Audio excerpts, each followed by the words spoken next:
Congratulations, my dear, my king, my queen, because you are in your marriage season. A kingdom marriage is a divine partnership. It is a merger of two great entities, of two amazing souls, vessels being used by the kingdom of heaven. It is a covenant. It is a ministry. It is an opportunity, a calling to serve. Okay, so if you have been hearing messages like you're in your marriage season, the doors to your marriage season are open, it's your time to get married, that is a call to answer, okay? That is a call to serve, and the answer better be yes, my dear.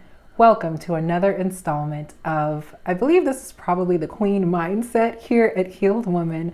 My name is Samara. I am your host and founder of Healed Woman, a growing, thriving ministry of women, a community of women, kings and queens alike, on fire for two things in the kingdom. One, we are dedicated to becoming kings and queens of extraordinary faith, worth, and valor. And two, we are overcoming toxic mindsets through Christ-centered recovery. My dear, today you are locked and loaded for a beautiful episode of how to identify, how to recognize, how to prepare, how to step into your marriage season, okay?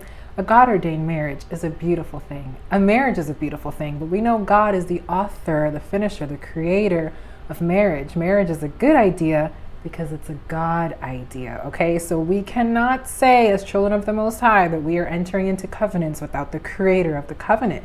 We cannot say that we are going to exchange vows without being in the presence and without having the approval of the creator of marriage, okay? Marriage does not happen.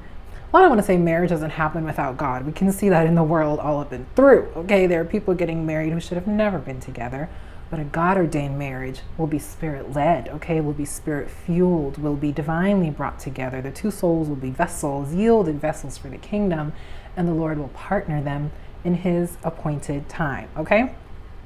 We know in the book of Ecclesiastes, King Solomon once said in Ecclesiastes chapter 3 that there is a time and season for everything under the sun, okay? And most notably, we will be calling on the time where he says there is a time to love, okay? He also said in Song of Solomon, do not awaken love before it is time, okay? So I believe it is absolutely possible to prepare for love, to have entered into your marriage season without awakening love. And it's really important that you all understand you can prepare for love without awakening it. You can prepare for love and not, open up Pandora's box. You can prepare for love and get yourself in position to receive the blessing, receive the husband, receive the wife, okay? Answer the call. Be prepared to answer the call to serve in marriage without entering into a season of rebellion or disobedience on your path there. Does that make sense, my dear? So God can absolutely, and he will, he desires to prepare you for the person he has for you. He wants you to become the one so he can pair you with the one so you all can build for the one, okay?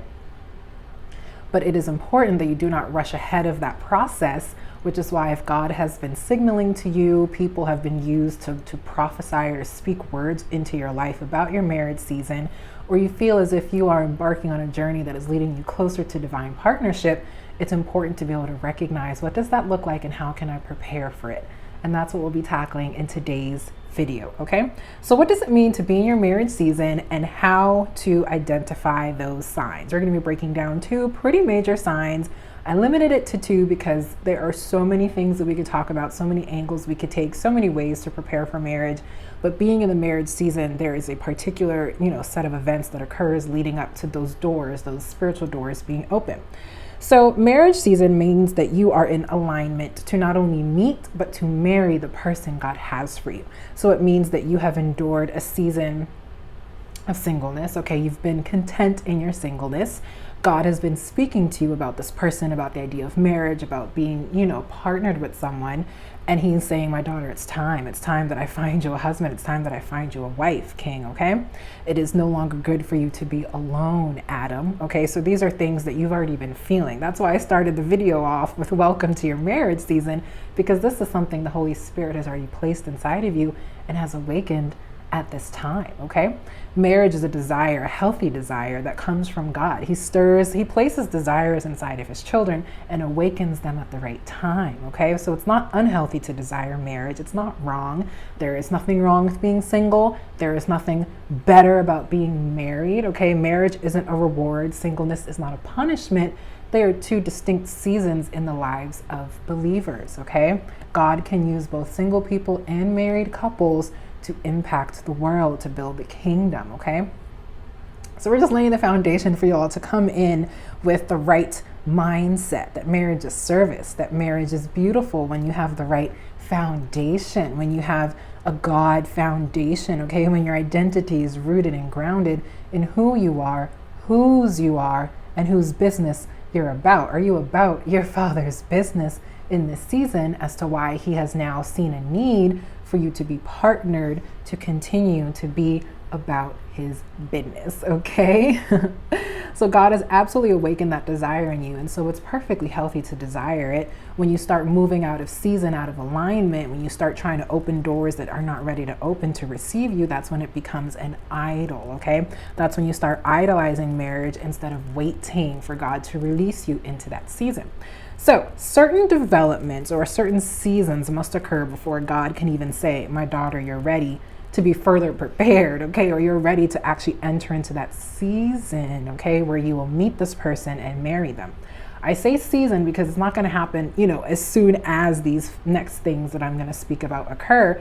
It just means that you have transitioned from one season of preparation to another, and then you will be ushered into that actual manifestation of the miracle, okay? Let me know if you're following, if you're tracking with me.